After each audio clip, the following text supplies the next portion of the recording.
வணக்கம். மேற்கு வங்கத்தில் பல ஆண்டுகளாக மூடப்பட்டிருந்த துர்கா கோயில்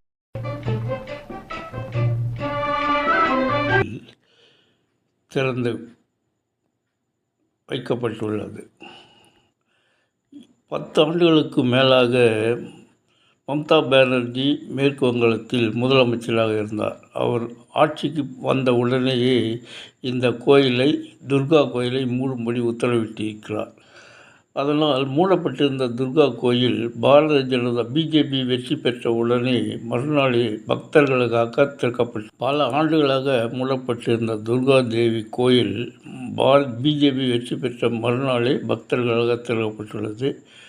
அன்சோல் உத்தர் தொகுதிக்குட்பட்ட இடத்தில்தான் துர்கா தேவி கோயிலை திறக்க கோரி பல முறை உள்ளூர் மக்கள் சார்பில் கோரிக்கை வைக்கப்பட்ட நிலையில் மம்தா பானர்ஜி இப்போது பிஜேபி ஆட்சி வெற்றி பெற்ற மறுநாளே இந்த கோயிலை திறந்து வைக்கப்பட்டுள்ளது. மேற்கு வங்கத்திற்கு நடைபெற்ற சட்டப்பேரவை தேர்தல் வாக்கு எண்ணிக்கை முடிவில் பிஜேபி பெரும்பான்மையுடன் வெற்றி பெற்றது.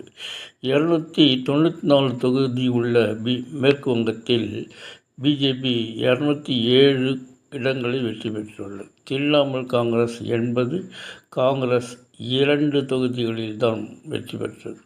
இந்த கட்சிகள் 4 தொகுதிகளில் வெற்றி பெற்றுள்ளன.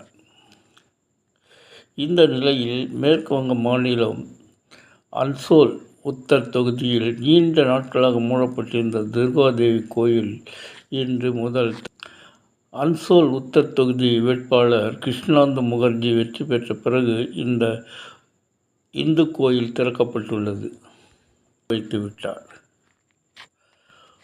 உள்ளூர் மக்கள் மிகவும் சந்தோஷமாக தரிசனம் செய்தனர்.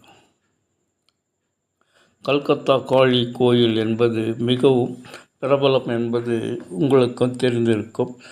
அதே போன்றுதான் அங்கே கோயில்கள் பெரும்பாலும் காளி கோயில்கள் பிரசித்தம். அன்சோல் உத்தர் தொகுதி உள்ள இந்த துர்கா தேவி கோயில் மிக பிரபலமானதாம். மக்கள் சென்று வழிபட்டு சொல்கிறார். ஃப்ரெண்ட்ஸ், இந்த செய்தி உங்களுக்கு பிடிச்சிருந்தால் லைக் பண்ணுங்கள், சப்ஸ்கிரைப் பண்ணுங்கள், ஷேர் பண்ணுங்கள். தேங்க்ஸ் ஃபார் வாட்சிங்.